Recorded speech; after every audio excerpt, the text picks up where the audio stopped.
తెలంగాణలో ఐఏఎంసీకి భూ కేటాయింపులు రద్దు చేసింది తెలంగాణ హైకోర్టు. భూ కేటాయింపులు రద్దు చేస్తూ హైకోర్టు తీర్పు వెలువరించింది. రాయదుర్గంలో కేటాయించిన 3.5 ఎకరాల భూ కేటాయింపులు రద్దు చేసింది. 350 కోట్ల విలువైన భూమిని ఐఏఎంసీకి నిబంధనలకు విరుద్ధంగా కేటాయించారని 2 పిటిషన్లు దాఖలయ్యాయి. పిటిషన్లపై విచారించిన హైకోర్టు తీర్పు వెలువరించింది.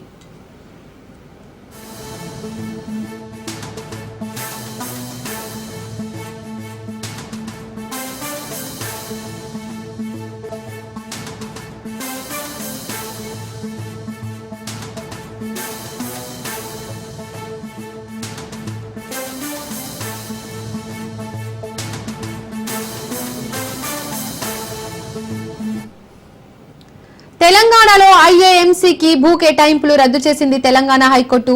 భూ కేటాయింపులు రద్దు చేస్తూ హైకోర్టు తీర్పు వెలువరించింది. రాయదుర్గంలో కేటాయించిన 3.5 ఎకరాల భూ కేటాయింపులు రద్దు చేసింది.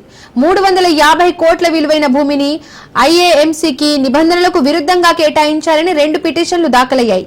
పిటిషన్లపై విచారించిన హైకోర్టు తీర్పు వెలువరించింది.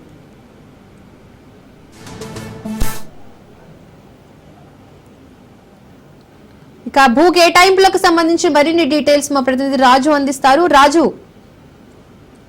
ఐఏఎంసీకి కేటాయించినటువంటి భూములు ఏవైతే ఉన్నాయో తెలంగాణ హైకోర్టు వాటిని రద్దు చేయడం జరిగింది. హైకోర్టు కొద్దిసేపు క్రితమే తీర్పు ఇవ్వడం జరిగింది. అయితే మనం చూసుకున్నట్టయితే international arbitration and mediation centre కు గత ప్రభుత్వం, గత బీఆర్ఎస్ సర్కార్ మొదటిసారిగా భూమిని కేటాయించడం జరిగింది. భూమిని కేటాయించడంతో పాటు ఏడాదికి 3 కోట్ల చొప్పున కూడా నిధులు కేటాయిస్తామని చెప్పేసి కూడా రేవంత్ రెడ్డి ప్రభుత్వం వచ్చిన తర్వాత కూడా దాన్ని కంటిన్యూ చేస్తామని చెప్పి కూడా ఇప్పటికే ప్రకటించడం జరిగింది. ఎందుకంటే ఇప్పటికే దీనికి సంబంధించి హైదరాబాద్ లాంటి నగరాల్లో ఇట్లాంటి మధ్యవర్తిత్వం వహించే మీడియేటర్ సెంటర్లు అత్యవసరమని, బిజినెస్ సెంటర్లు అదేవిధంగా ఇతర కేసుల పరిష్కారానికి ఇట్లాంటి మీడియేటర్ సెంటర్లు ఉపయోగపడతాయని చెప్పేసి కూడా ఈ ప్రభుత్వం కూడా భావించి దీనికి సంవత్సరానికి 3 కోట్లు కేటాయిస్తామని చెప్పి కూడా ప్రకటించడం జరిగింది.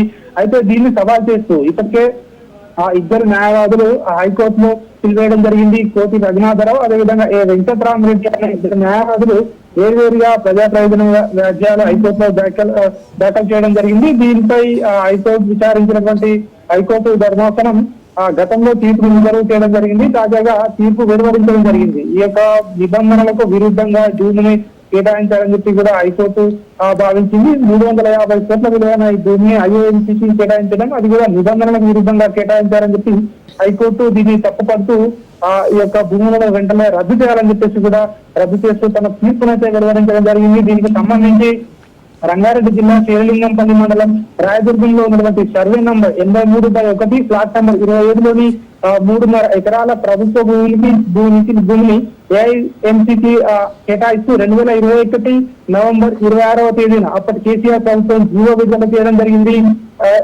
తదనంతర పరిణామాల వల్ల మళ్ళీ ఎలక్షన్స్ రావడం, ఎలక్షన్ తర్వాత కాంగ్రెస్ గవర్నమెంట్ ఏర్పాటు చేయడం, రేవంత్ రెడ్డి ప్రభుత్వం కూడా ఐఏఎంసీకి దీనికి పాజిటివ్ గానే ఉండడం, దానికి సంవత్సరానికి 3 కోట్ల చొప్పున నిధులు కేటాయిస్తామని చెప్పి కూడా ప్రకటించడం, సో అది మంచి నిర్ణయం అని చెప్పేసి కూడా ఈ ప్రభుత్వం కూడా గతంలో ప్రకటించడం జరిగింది. అదేవిధంగా ఇది ఏర్పాటై 2021లో దీన్ని అక్కడ కేటాయించడం జరిగింది. ఐఏఎంసీ ఏర్పాటై 3 సంవత్సరాలు గడిచిపోతా ఉన్నా కూడా సొంతంగా ఎందుకు నిధులను సమకూర్చుకోలేకపోతా ఉంది అని హైకోర్టు ప్రశ్నించడం జరిగింది.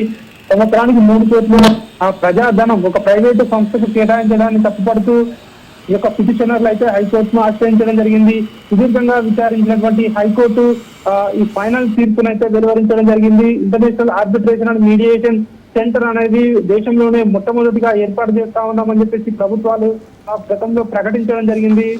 ఐఏఎంసీకి ఇచ్చినటువంటి భూములను అయితే రద్దు చేస్తూ కొద్దిసేపటి క్రితం హైకోర్టు అయితే తీర్పు వెలువరించడం జరిగింది. సో చూడాలి మరి ప్రభుత్వం దీన్ని రివ్యూకి వెళ్తుందా, లేకుంటే ప్రభుత్వం ఎట్లా చేయబోతా ఉంది, లేదంటే మరో విధంగా ఆల్టర్నేట్ గా వేరే సంస్థకి ఏమైనా కేటాయిస్తుందా అనేది ప్రస్తుతం అయితే ప్రభుత్వం ఏం చేయబోతుందా అనేది మాత్రం ఇక్కడ కీలకంగా మారింది. Right Raju, thank you.